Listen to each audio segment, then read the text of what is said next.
Mr. Lewis, a dedicated school janitor, begins each day before dawn, embarking on a grueling miles-long journey on foot to the school that he loves. With every step, he carries the weight of loss and financial strain, but his spirit remains unbroken. Mr. Lewis's life has been anything but easy, yet he finds joy in the small moments, like greeting students with a warm smile and ensuring classrooms are clean and welcoming. However, unbeknownst to him, the very students he cares for so deeply have started to notice his struggle. What happens next will warm your heart and remind you of the power of community and kindness. Before we begin this moving story of resilience, generosity, and life-changing compassion, let us know in the comments where you're watching from. And don't forget to subscribe for more stories that inspire. The sun hasn't yet risen over the sleepy town of Millbrook, but its first pale fingers are already reaching across the misty horizon. The streets lie empty and quiet, save for the occasional early morning delivery truck rumbling past dark storefronts. As dawn breaks, the camera pans across weathered buildings and neat suburban homes before settling on a small, paint-peeling house at the edge of town. Inside, an ancient alarm clock ticks steadily beside a narrow bed. Its hands point to 4:30 a.m. when the harsh buzz fills the dimly lit room. A weathered hand reaches out, carefully silencing the alarm with practiced precision. Thomas Lewis, known to everyone simply as Mr. Lewis, sits up slowly, his joints protesting the early movement. The bed springs creak beneath him as he swings his legs over the side, his feet finding their way into worn slippers placed precisely where he left them the night before. "Another day, Max," he murmurs to the elderly golden retriever lifting his head from his bed in the corner.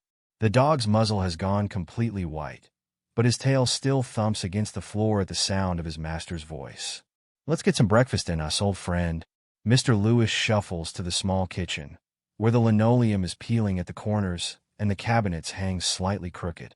Despite its obvious age, everything is meticulously clean. He reaches for the container of oatmeal, the generic brand, on sale at the discount store, and measures out careful portions into 2 bowls. "Here you go, buddy," he says softly, adding a small drizzle of honey to Max's bowl before placing it carefully on the floor. "Easy on those old teeth now." While the oatmeal cooks, Mr. Lewis goes through his morning routine. The bathroom mirror reflects a face lined with years of early mornings and late nights. His hair, more salt than pepper now, is neatly combed. He takes extra care shaving, remembering Claire's gentle teasing about his porcupine chin. The thought brings both a smile and a familiar ache to his chest. Back in the bedroom, he opens his closet to reveal a row of carefully pressed work shirts and pants. Each garment shows signs of wear, some subtle darning at the seams, patches carefully matched in color and pattern. He selects today's outfit with deliberate care. The blue work shirt that Emily had given him 2 Christmases ago, before she left for college. His eyes drift to the photograph on his bedside table. Claire's smile beams back at him, her arms wrapped around a teenage Emily at her high school graduation. The frame is slightly tarnished, but the glass is spotless, cleaned daily with loving attention. "Morning, sweetheart," he whispers, touching the frame gently. "Emily called yesterday. She's doing great in her classes. That scholarship was a blessing, wasn't it? She's going to be somebody, Claire. Just like you always said she would." The silence that follows feels heavy, but Mr. Lewis straightens his shoulders and returns to the kitchen. He eats his oatmeal standing up, gazing out the small window at the gradually lightening sky. The bowl gets rinsed immediately after. Dishes are never left in the sink in the Lewis household. "Time for lunch packing, Max," he announces, pulling out a paper bag from the cabinet. The sandwich assembly is precise. 2 slices of whole wheat bread, bought day old to save money, a thin spread of margarine, 2 slices of ham, on sale this week, and a single slice of American cheese. An apple, slightly bruised but still good, completes the meal. Mr. Lewis checks his watch, 5:15 a.m. Time to get moving. He slips on his work boots, the soles worn thin and starting to separate at the edges. A little shoe glue had bought them a few more months of life, but he knows they're on their last legs. Just like his car, sitting dead in the driveway, a repair bill for $2,300 might as well be $2 million on his salary. "Be good, Max," he says, giving the old dog a gentle pat. "I'll be back tonight." The morning air hits him with a sharp chill as he steps outside, pulling his thin jacket closer around his shoulders. The walk to Millbrook High School is exactly 4.2 miles. He'd measured it on Google Maps when his car first broke down 3 months ago. Back then, he'd thought it would be temporary. Now, the route is as familiar as the lines on his palm. The first mile isn't so bad. The sky continues to brighten as he walks, and the morning mist creates beautiful patterns in the early light. He passes Mrs. Henderson's house, where she's already up tending to her roses. "Morning, Thomas," she calls out. "Still no luck with the car?" "Working on it, Mrs. Henderson," he replies with a wave, not breaking his stride. He can't afford to stop if he wants to make it to school on time. By mile 2, his knee begins its familiar protest. The doctor had recommended surgery last year, but the cost was out of the question. Instead, Mr. Lewis had memorized the location of every bench and low wall along his route, places to pause when the pain becomes too intense. He passes the bus stop where a handful of early morning workers wait. The Route 17 bus would take him within a mile of the school, but the $4.50 fare each way would add up to nearly $200 a month. Money he needs for Emily's textbooks and Max's medication. "Morning, Mr. Lewis," calls out Jimmy, the newspaper delivery boy, pedaling past on his bike. "Want a ride?" Mr. Lewis chuckles, the sound slightly wheezy from exertion. "Thanks, Jimmy, but I think I'd break that bike of yours in half." The third mile brings him to the industrial district, where the sidewalk gives way to uneven gravel alongside the road. Cars whiz past, their headlights still on in the dawn light. One driver, recognizing him, honks and waves. It's Mr. Patterson, who used to give him rides before moving to the other side of town for his new job. By mile 4, sweat has soaked through his shirt despite the morning chill. His knee throbs with each step, and his breathing comes in controlled, measured pants. He pauses at the corner of Maple and 5th, leaning against a telephone pole to catch his breath.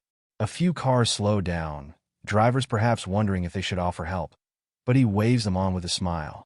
He's got his dignity, after all. The school finally comes into view. Mr. Lewis straightens his shirt and wipes his brow before approaching the building. No one needs to see how hard the walk is for him. He has a job to do, and he's going to do it right. The key ring at his hip jingles as he unlocks the main entrance. The empty halls echo with his footsteps as he makes his way to the janitor's office. Really just a converted storage closet, but he's made it his own. A few children's drawings decorate the walls, thank you notes from students he's helped over the years. He changes into his work boots, stored overnight to keep them clean, and begins his morning routine. The hallways need to be mopped before students arrive, the bathrooms cleaned and restocked, the classrooms dusted and ready for another day of learning. As he works, memories of Claire teaching in room 204 flow back to him. She'd loved this school, loved teaching English to generations of Millbrook teenagers.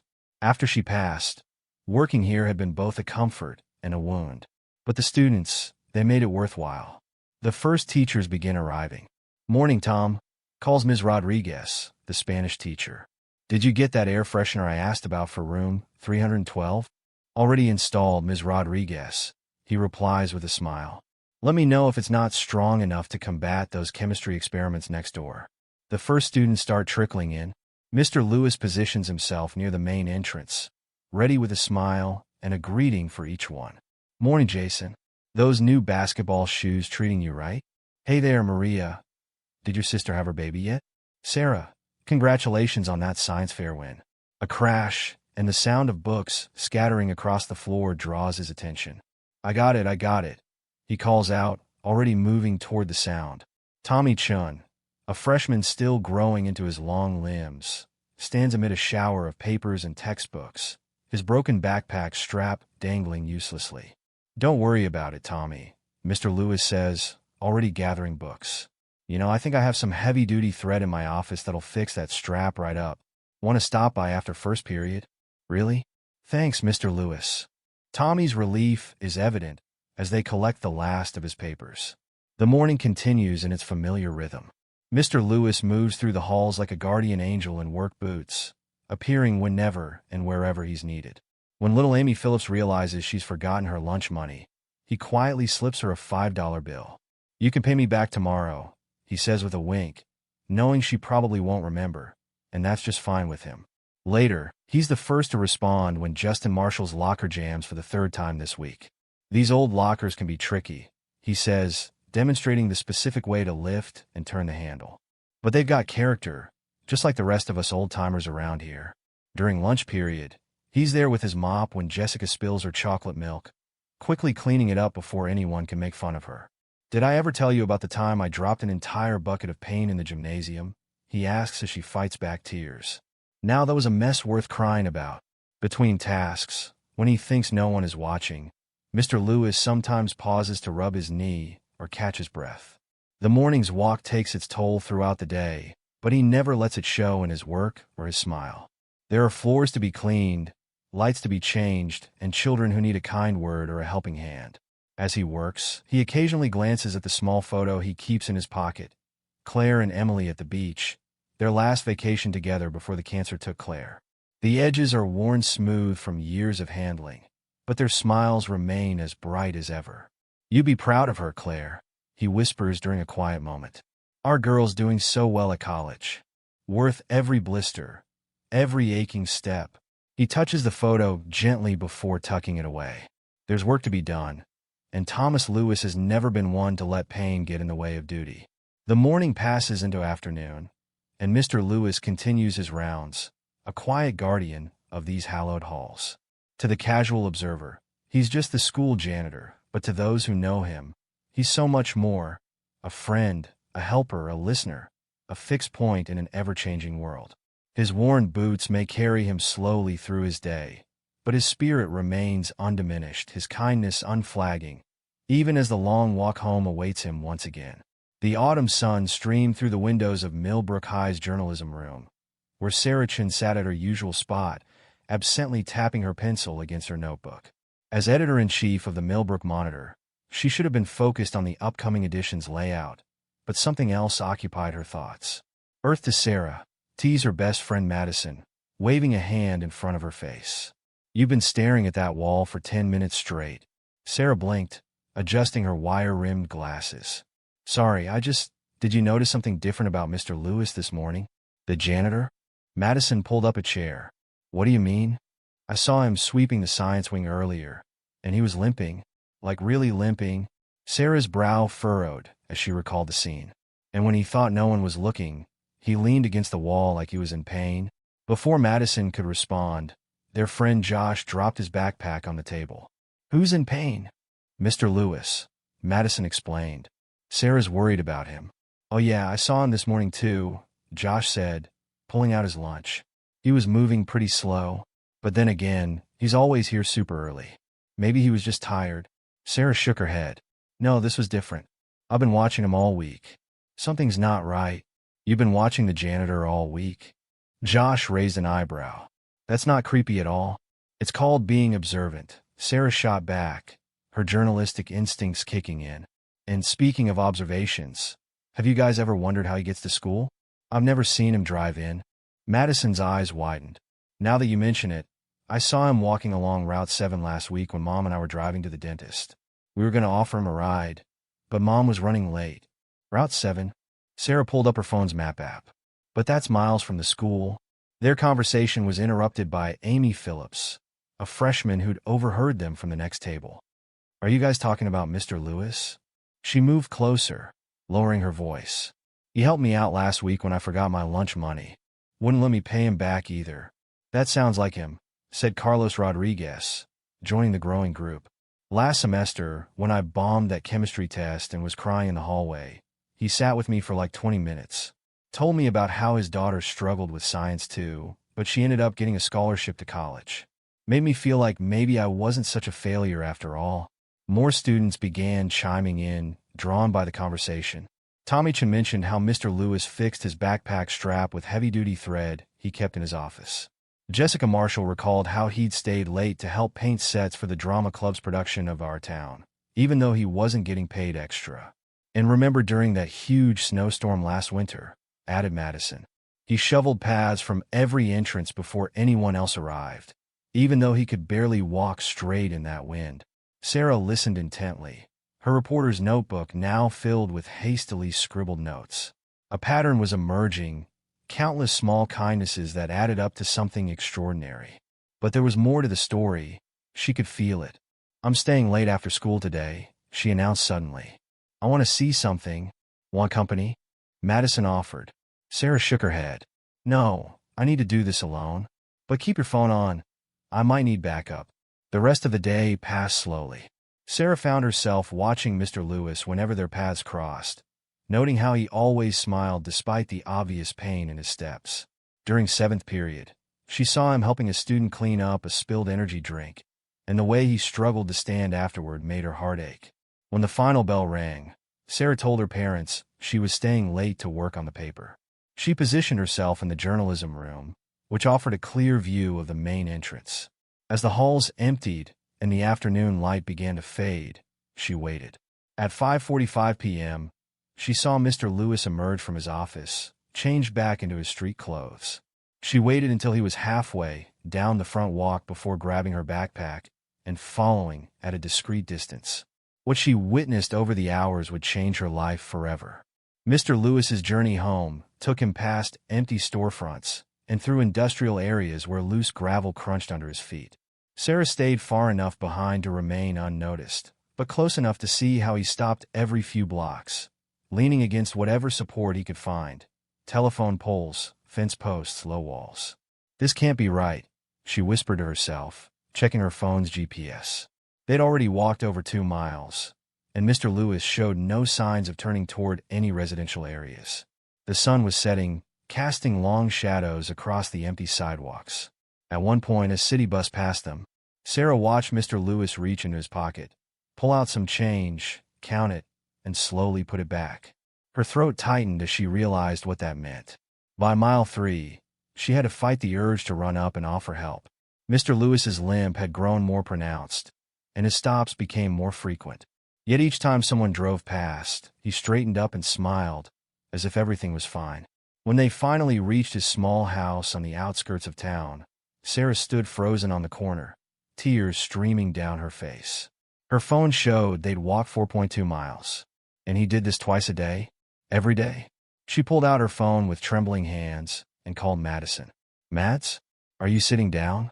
Because you're not going to believe what I just saw."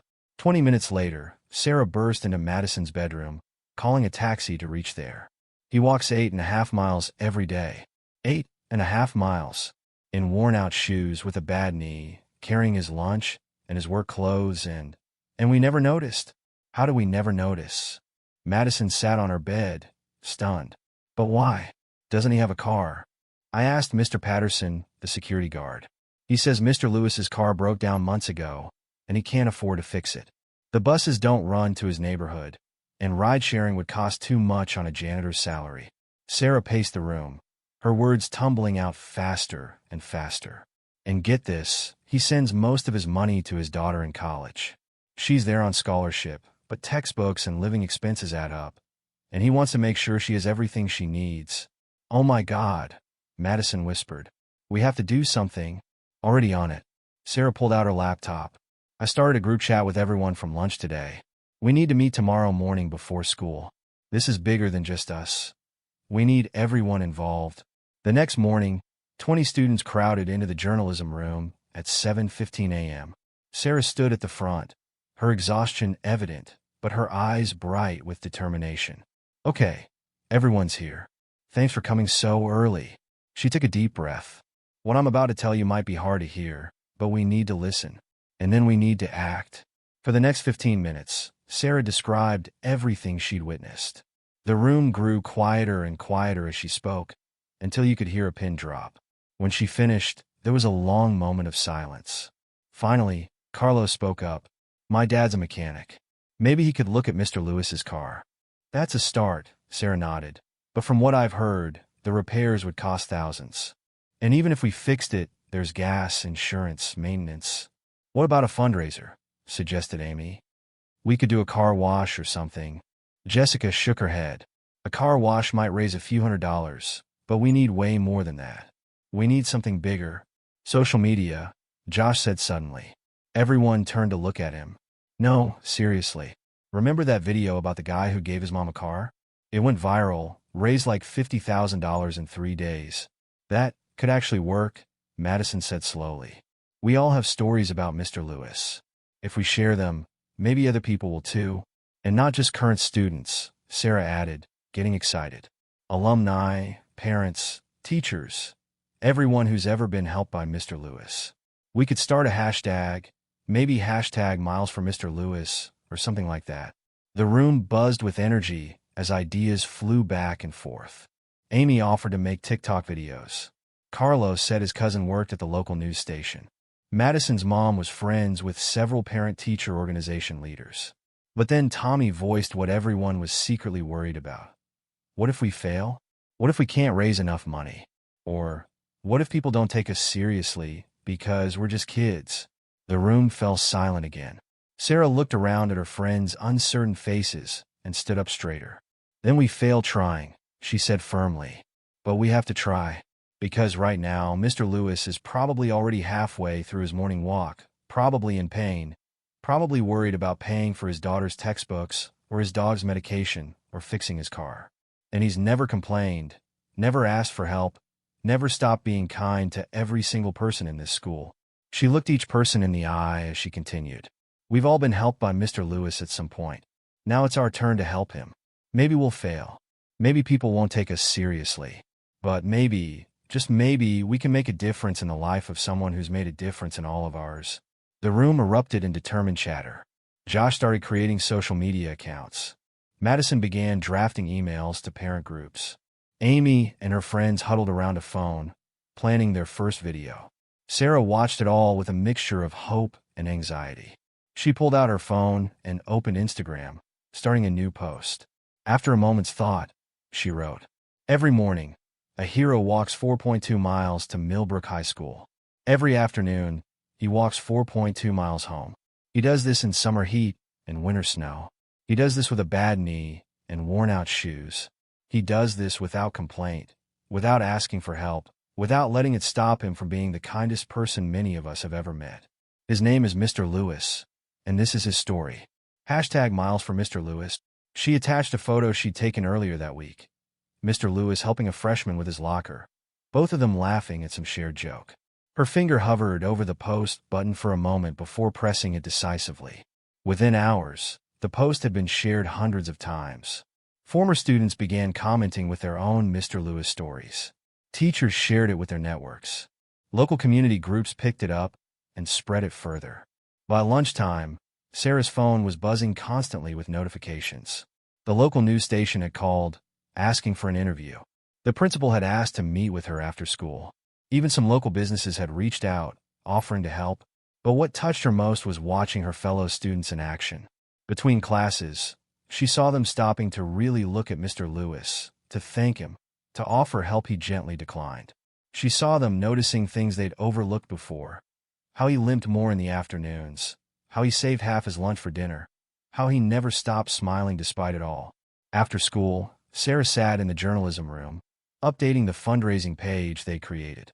The initial goal had been modest, $5,000 for car repairs.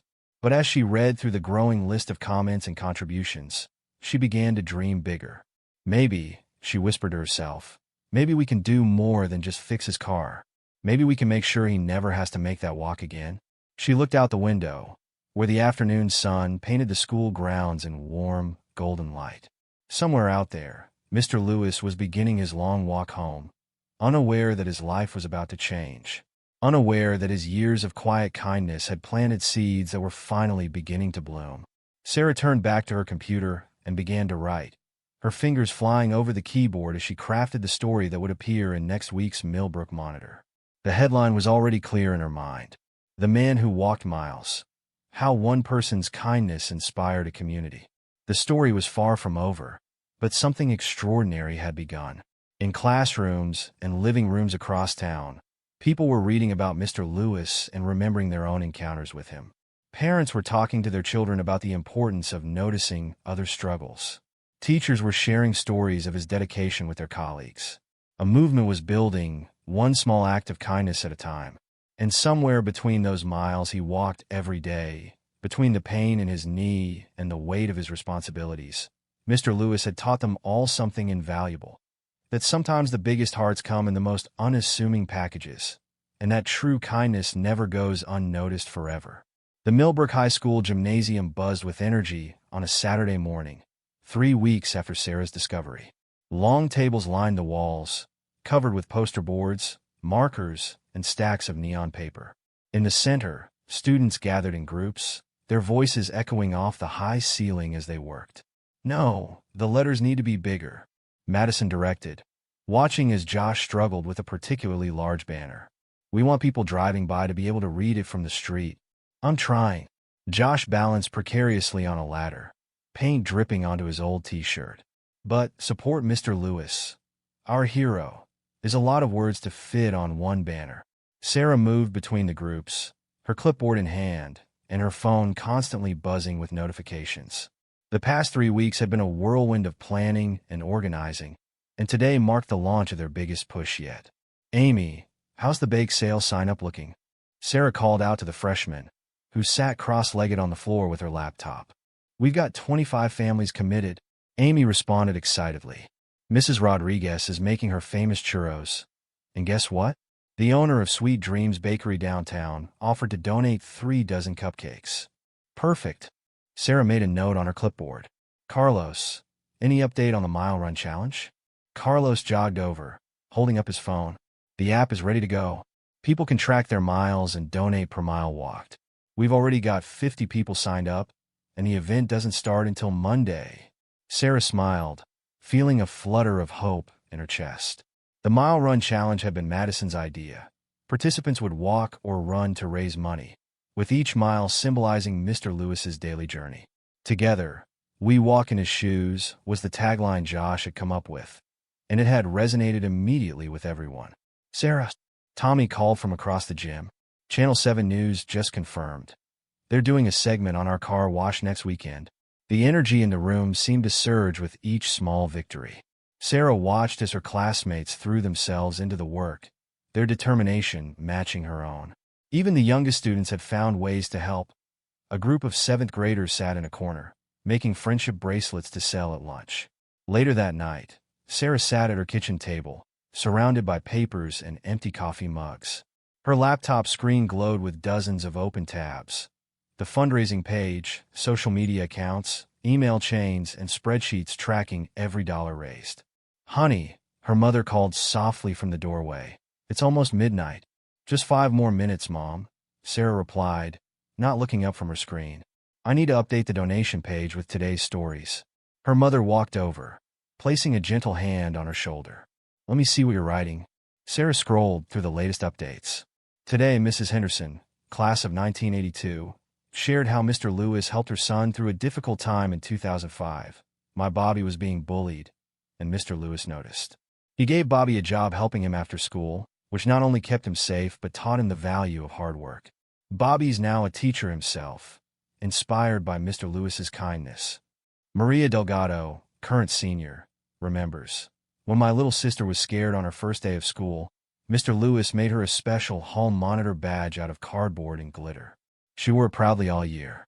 That's just who he is, always thinking of ways to make others feel special. "Look at these donations coming in," Sarah pointed to the screen. $5 from a student's allowance, $20 from a retired teacher, $100 from a local business. They're not huge amounts, but they're adding up. Her mother squeezed her shoulder. "You're doing something remarkable, sweetie. But you need to rest too." "I know, Mom. It's just—" Sarah's voice caught slightly.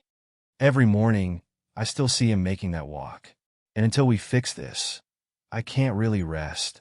The next few days saw an explosion of activity throughout Millbrook. The Mile Run Challenge kicked off with a bang. Students, teachers, and community members logged their miles, many sharing selfies with signs reading, "Walking for Mr. Lewis," or "For .2 miles and counting." The bake sale tables at lunch were swamped with customers, many paying far more than the asking price for cookies and brownies. "Keep the change" became a common phrase, with everyone understanding where the extra dollars would go. Local businesses began joining the effort. The hardware store donated supplies for the car wash. The print shop offered free posters. Restaurants pledged percentages of their daily sales. Each contribution, large or small, added to the growing momentum. But it wasn't all smooth sailing. On Wednesday morning, Sarah was called to Principal Davidson's office. "Miss Chun," the principal began, her expression serious. "While I appreciate the spirit of what you and your fellow students are doing, I have some concerns." Sarah sat up straighter in her chair. "What kind of concerns, Mrs. Davidson?" "For one, these events are taking up a lot of school resources and time. The gym has been essentially converted into campaign headquarters. Teachers report students working on posters during class time. And there's the matter of the school's reputation to consider. How does it look that our janitor can't afford basic transportation?"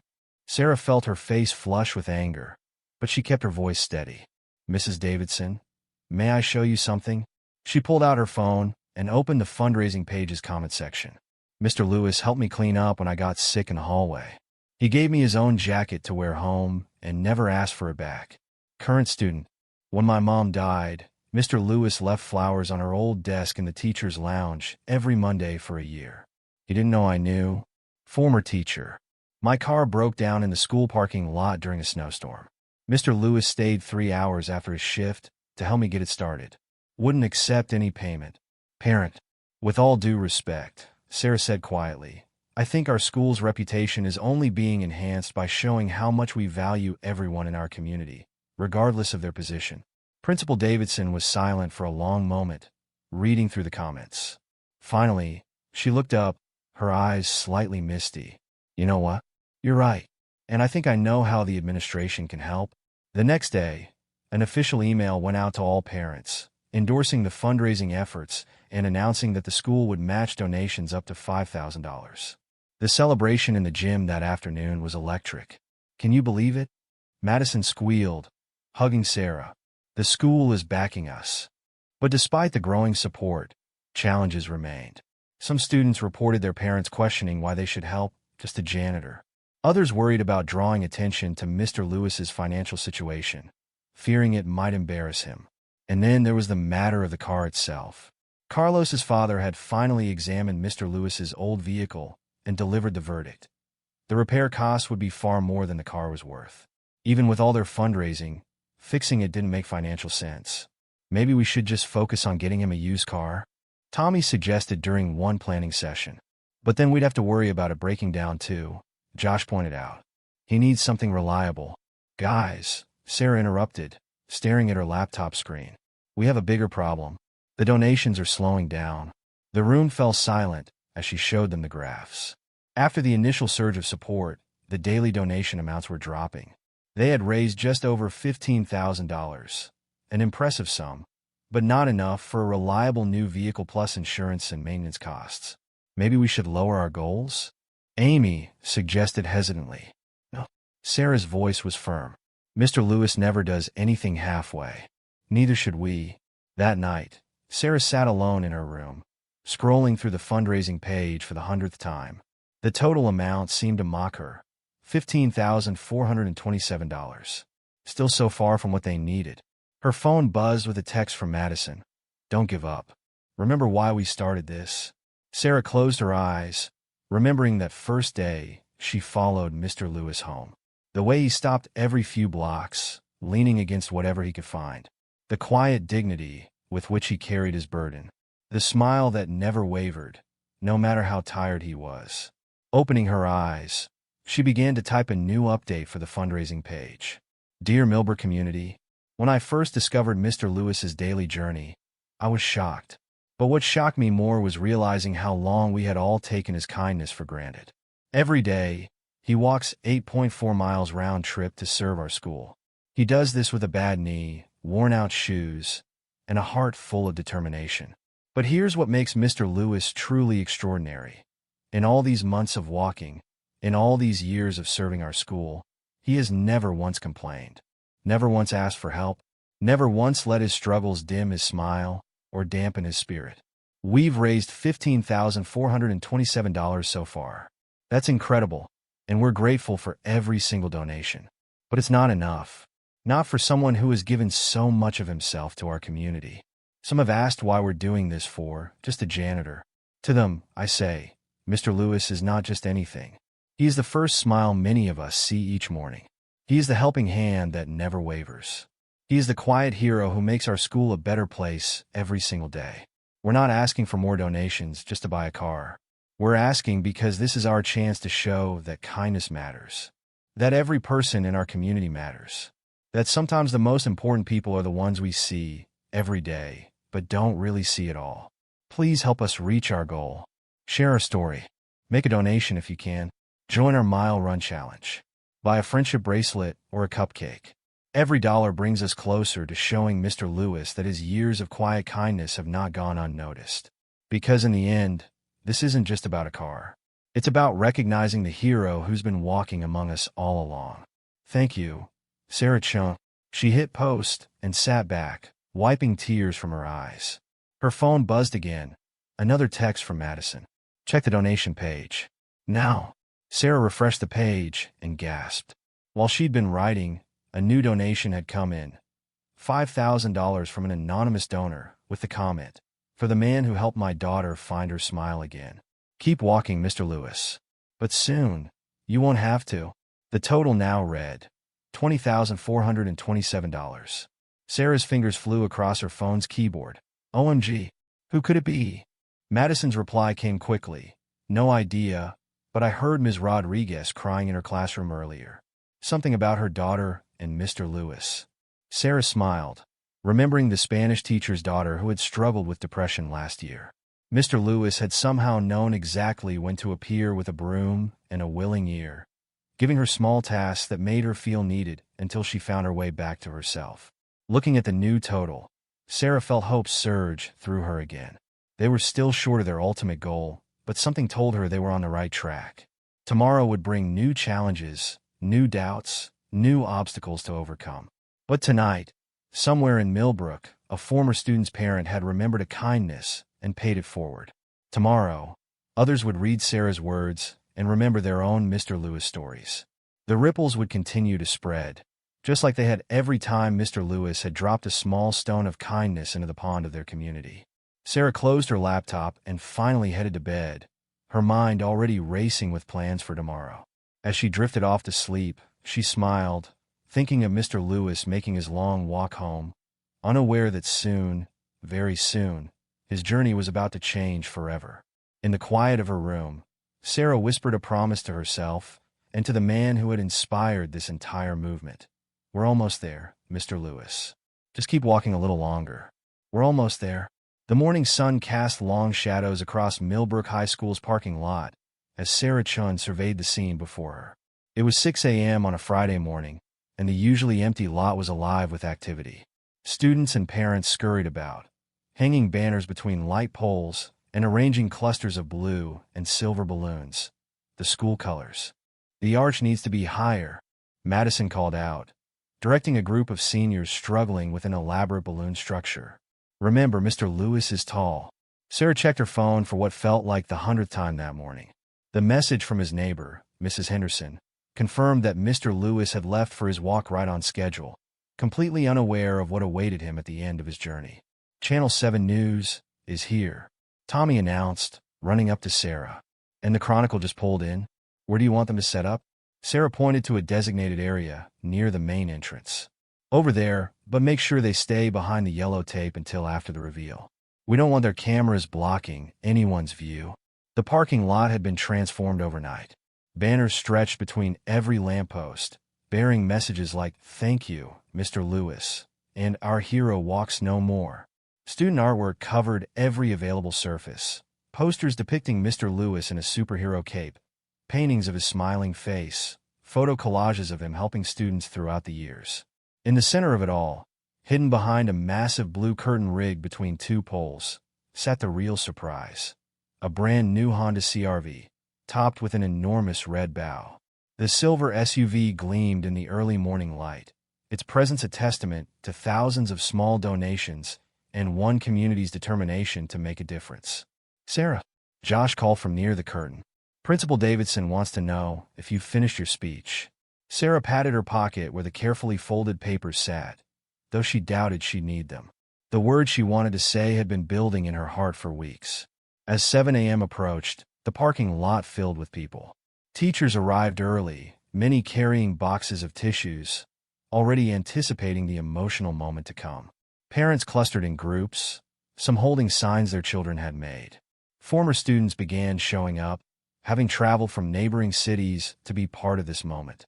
"Is that Jessica Porter?" Madison whispered, pointing to a young woman in a business suit. "She graduated like 5 years ago." "And there's Dr. Martinez," Sarah added, recognizing the local dentist who'd graduated from Millbrook in the 90s. "His daughter told me he canceled all his morning appointments to be here." The crowd continued to grow. Mrs. Rodriguez, the Spanish teacher, distributed small bells she'd bought for everyone to ring at the big moment. The school band, positioned discreetly behind a row of cars, warmed up their instruments. Even Max, Mr. Lewis's elderly golden retriever, had been brought to the event by Mrs. Henderson, wearing a special blue bandana for the occasion. At 7:15 a.m., Sarah's phone buzzed. The text from their lookout posted at the corner read, "He just turned on a school street. 5 minutes out. Places everyone." Sarah called out, her heart pounding. "Remember, absolute silence when you see him coming." The crowd shuffled into position, parents helping to arrange younger siblings on the curb for a better view.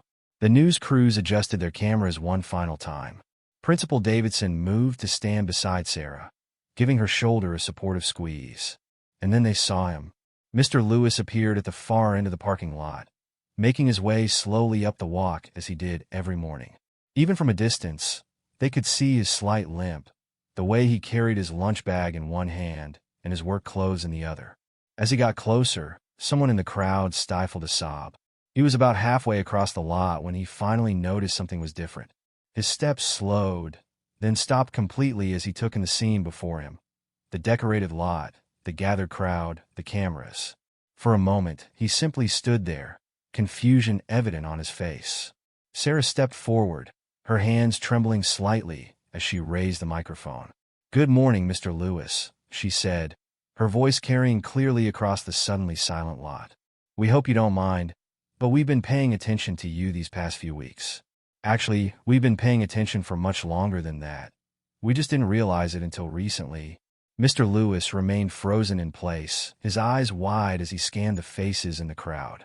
"You see," Sarah continued, her voice growing stronger, "we noticed how you help Tommy with his locker every morning, and how you always have spare change when someone forgets their lunch money.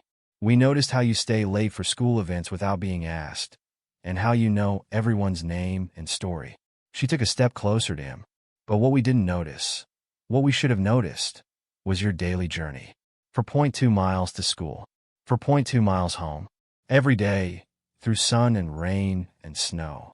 We didn't notice your limp getting worse, or how you had to stop and rest but try to hide it from us. We didn't notice that while you were taking care of everyone else, no one was taking care of you." Tears were now streaming down Mr. Lewis's face, but he stood straight and tall, clutching his lunch bag like an anchor. "So we decided to do something about it," Sarah said, fighting to keep her own voice steady. "We started sharing stories about you, all the times you've helped us, supported us, shown us kindness when we needed it most. And you know what happened? The stories just kept coming. From current students, from graduates, from teachers and parents and community members. Hundreds of stories about hundreds of moments when you made a difference in someone's life." She gestured to the crowd. "Look around, Mr. Lewis. Every person here has a story about you. Every person here wanted to be part of this moment. Because today, we get to show you what you've shown us every day. That kindness matters, that every person matters, that sometimes the biggest heroes are the ones who quietly help others without expecting anything in return." Sarah paused, taking a deep breath. "Over the past month, more than 2,000 people donated to our cause. Children brought in their allowance. Teachers contributed from their salaries. Local businesses offered their support. Former students sent money from across the country, all because they wanted to thank you, to help you, to show you that your years of kindness haven't gone unnoticed." She turned toward the blue curtain. "Mr. Lewis, you've walked thousands of miles for us. Today, those miles end." At her signal, Josh and Tommy pulled the ropes, and the curtain dropped to reveal the gleaming new SUV. The crowd erupted in cheers and applause, the small bells Mrs. Rodriguez had distributed creating a joyful chorus. The band struck up the school fight song. Max barked excitedly, his tail wagging furiously. Mr. Lewis staggered slightly, and Principal Davidson quickly moved to support him. His lunch bag dropped forgotten to the ground as he stared at the vehicle in disbelief. "It's yours," Sarah said softly, holding out the keys. "Fully paid for, including insurance for the first year. The dealership even threw in a lifetime of free oil changes after they heard your story." Mr. Lewis's hands shook as he took the keys, tears falling freely down his face. He turned in a slow circle, taking in the hundreds of smiling faces surrounding him. Former students waved from the crowd. Current students held up their handmade signs. Teachers dabbed at their eyes with tissues. Someone started a chant. "Speech! Speech! Speech!" Mr. Lewis looked overwhelmed for a moment. But then Sarah saw something familiar in his eyes. That same strength that had carried him mile after mile, day after day. He took the microphone she offered, cleared his throat, and began to speak. His voice cracked, and he had to start again. "I don't know what to say. I'm not used to being the center of attention. Usually, I'm the one in the background, just trying to do my job, trying to help where I can." He paused, gathering his thoughts. "When I lost Claire, my wife, 5 years ago, I thought I'd lost everything. Emily was about to start college, and I didn't know how I'd manage without Claire's teacher's salary. But this school, this community, you gave me purpose when I needed it most." Mr. Lewis looked down at the keys in his hand, then back at the crowd. "Every morning, I walked to school thinking about Claire. She loved this place so much. Loved teaching here, loved the students, loved our little community. And every morning, I try to honor her memory by continuing what she started, caring for this school and everyone in it." His voice grew stronger. "The walk, it's never been a burden. Yes, it's long, and yes, sometimes it hurts. But each step reminds me that I'm still here, still able to help, still able to make a difference in small ways. And now," he gestured to the SUV, shaking his head in amazement. "This is too much, far too much. But looking at all of you here today, I realize something important. You've given me more than just a car. You've shown me that every small act of kindness matters, that every person matters, that sometimes the help we give comes back to us in ways we never expected." Mr. Lewis turned to Sarah, his eyes filled with gratitude. "When did you notice, Sarah? When did you first see me walking?" 3 weeks ago, she admitted. "I saw you limping in the hallway, and I started paying attention, really paying attention."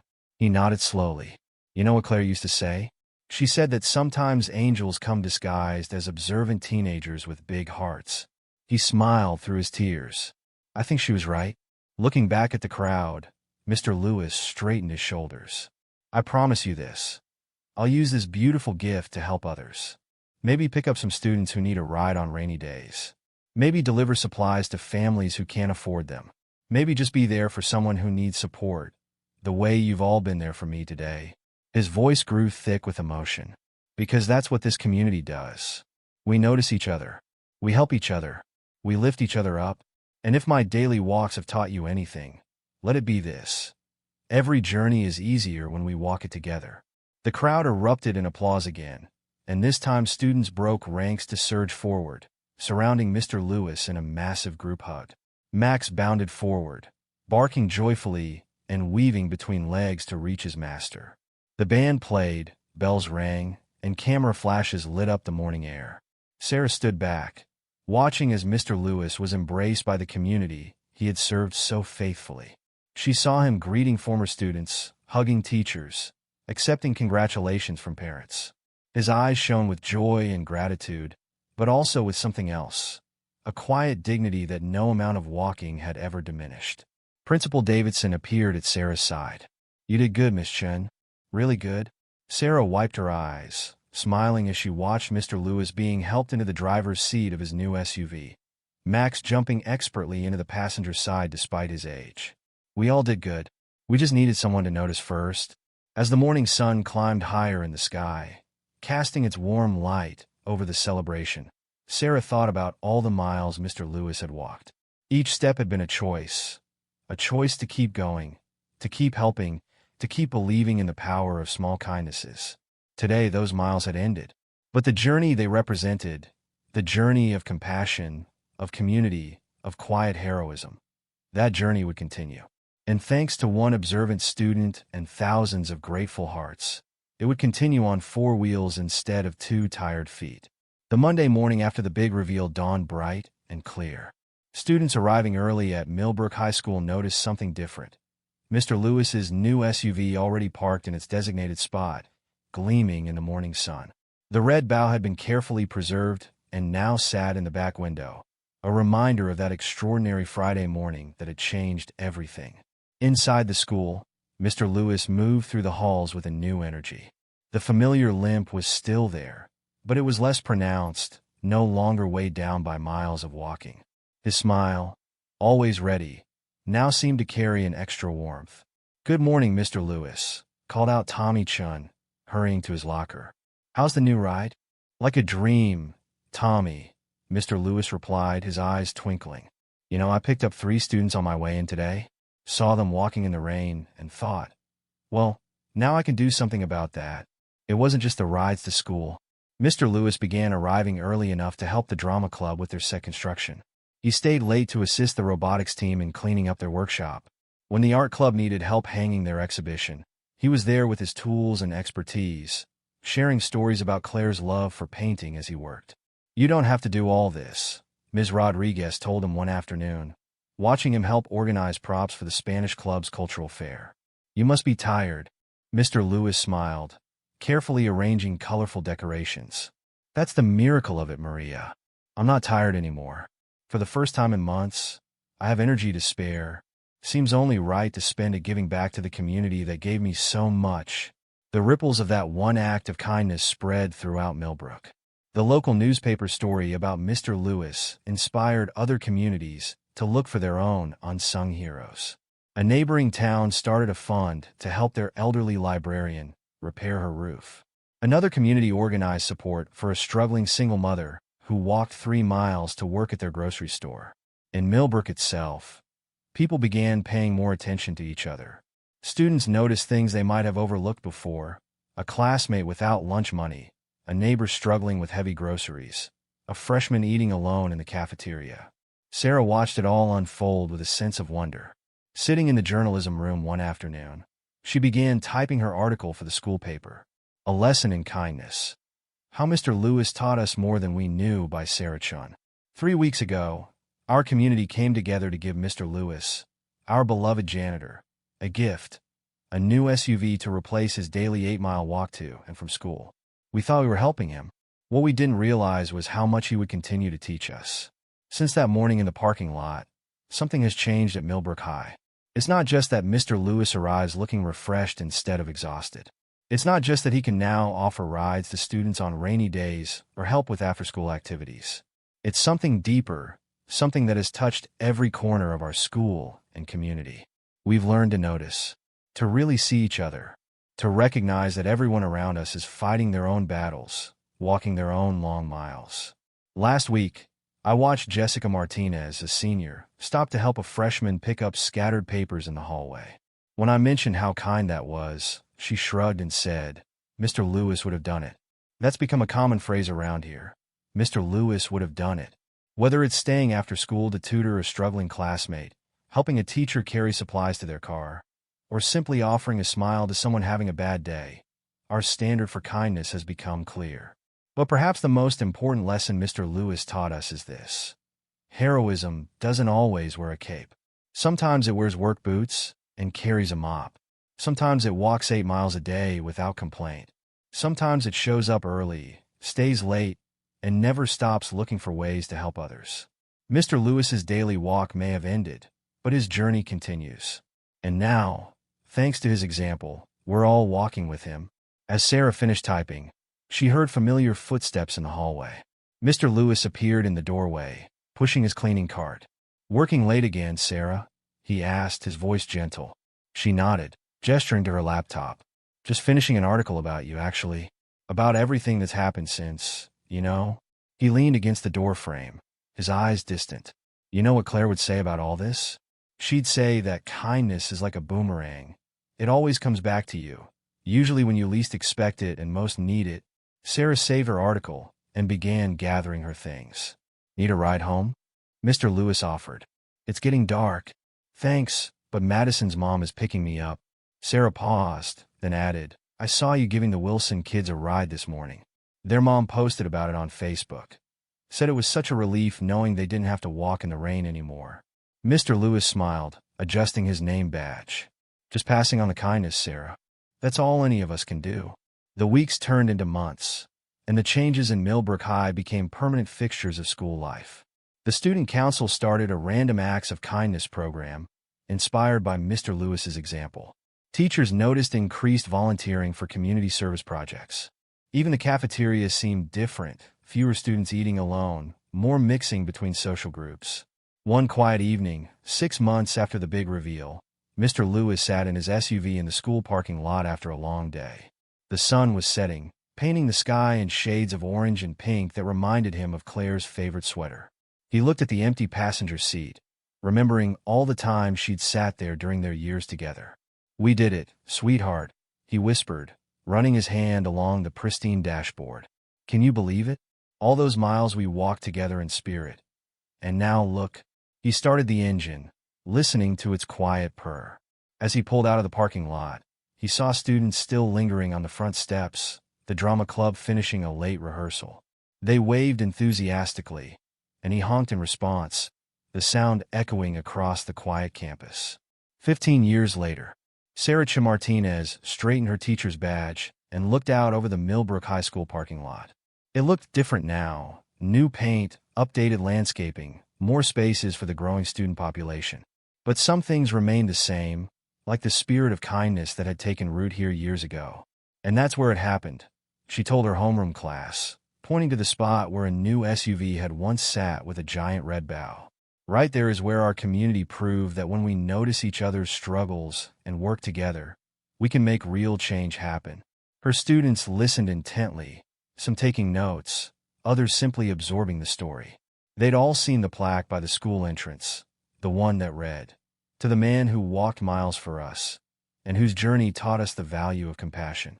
What happened to Mr. Lewis? Asked one student, Emma, her hand raised high. Sarah smiled, remembering. He retired 10 years ago, but his impact never left. The scholarship fund we started in his name has helped dozens of students afford college. The community outreach program he inspired is still going strong.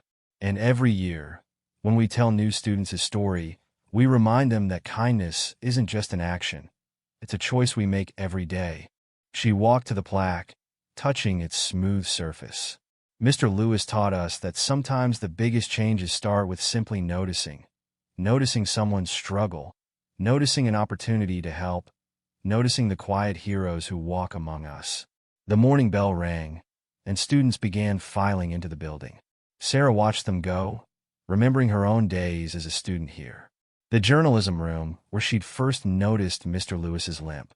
The parking lot where their community had come together.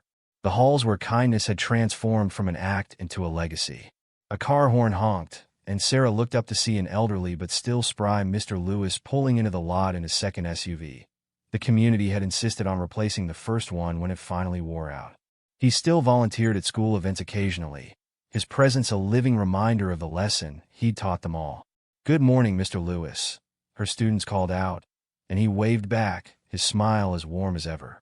Sarah watched as he made his way into the building, no longer limping, but moving with the dignified pace of age. The morning sun caught the silver of his hair, and for a moment, she was transported back to that dawn 15 years ago when a community had come together to help one man and ended up helping themselves. The story of Mr. Lewis had become more than just a local legend. It had become a testament to the power of observation, compassion, and community. Schools across the country now used it as an example in their character education programs. The local university included it in their teaching curriculum as a case study in community organizing and social impact. But perhaps most importantly, it had changed the way people in Millbrook saw each other. They look more carefully now, notice more readily, help more quickly. The lesson Mr. Lewis had taught them, that everyone's journey matters, that kindness begets kindness, that community is built one small act at a time, had become part of the town's DNA. As Sarah headed to her classroom, she passed the school's wall of heroes, where Mr. Lewis's story was prominently displayed alongside other inspiring tales from the school's history. But his wasn't just a story of the past. It lived on in every student who offered help without being asked, in every teacher who stayed late to support a struggling student, in every community member who chose to notice and act. The morning announcements began, and Sarah heard her students shuffling papers and settling into their seats. Before beginning her lesson, she glanced out the window one last time, watching as the sun climbed higher over Millbrook High. Somewhere in the building, she knew someone was helping someone else, passing on the lesson Mr. Lewis had taught them all those years ago. And in that moment, Sarah understood that while the miles Mr. Lewis had walked were now just memory, the path he had shown them, the path of kindness, awareness, and community, stretched endlessly before them, waiting to be walked by each new generation that passed through these halls. The bell rang, and Sarah turned to her class, ready to teach not just the day's lesson, but the greater truth she had learned from a janitor who had walked miles to show them what really matters. The journey of kindness continues, one step at a time, one person at a time, one moment at a time. And somewhere, she knew, Claire was smiling. Mr. Lewis's life changed in a way he could never have imagined, all because the students he quietly supported every day decided to give back. This story isn't just about one man's dedication. It's about the impact that simple acts of kindness can have when a community comes together. What would you do if you found out someone you know was quietly facing such an enormous challenge? Let us know in the comments below. And remember, the smallest gesture of compassion can make the biggest difference. If you enjoyed this story, be sure to like, subscribe, and stay tuned for more real-life tales that touch the soul